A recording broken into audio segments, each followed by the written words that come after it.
Nagpiti na nga ako kumarites dahil tingnan nyo naman yung tiyan ko ay talaga namang umbok na sa harap. Noong December pa nga po ako hindi nagkakaroon pero tingnan nyo naman at January 15 na nga po wala pa nga rin pong dumadating na dalaw. Kagabi nga po ay dumaan ako sa pharmacy at bumili nga po ako ng mga gamot na mga paninda kaya naman nagsali na nga rin pa ako ng isang PT. Kinabukasan ko pa nga po ito ng umaga gagamitin dahil mas effective nga raw po ito pag umaga gagamitin. Kayo kumarites saan kayo bumibili ng mga paninda nyong gamot? Pagkapasok nga po ng panganay kong anak ito at binuksan ko na nga at tinignan ko na nga po yung instruction. 8 years ago nga po yung huli kong gamit nito kaya naman kailangan din talagang tingnan kung paano nga po gamitin. Sobrang laki din talaga ng nilapad ko ngayon kumarites, lahat nga po ng mga damit ko ay nagsisikipan na. Sobrang kaba ko nga dyan kumarites bago ko nga po gamitin iyan ay talaga namang na-jebs muna ako. Pero bago nga yun kumarites ay magtitimpla muna tayo ng kape.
After ko nga magtimpla kumarites itong mga pinamili nga po namin kagabi ay i-display ko naman. Bili nga po ako ng kaunti kagabi ng mga paninda. Naggatas, kape, chicheria, pati na nga rin po yung mga sabon na powder. Dami-dami nga po akong kinuwang sabon kumarites dahil madami nga po akong nakita doon na mayroong free. Nilagay ko na nga muna yung Dutch milk doon sa ref para lumamig na nga po ito. May hinahanap nga po ako dyan pero hindi ko nga po sure kung hindi ko ba talaga iyon nabili dahil yun nga po yung pinakaubos ko na. Pero yung sa isip ko nga kumarites abay feeling ko nga po ay nagdampot naman ako nun.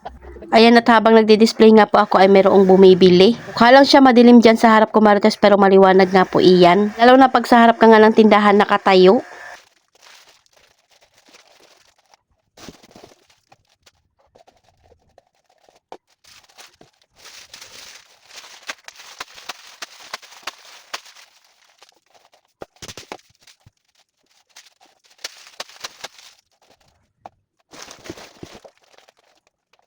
At habang nagdi-display nga ako dyan kumarites yung importante ko nga pong kailangang bilhin ay hindi ko pala nabili. Kaya ang ending napatakbo nga po ako sa grocery dahil importante nga po yun sa umaga. Kaya hindi ko nga rin po natapos yung aking pagdi-display ng mga paninda.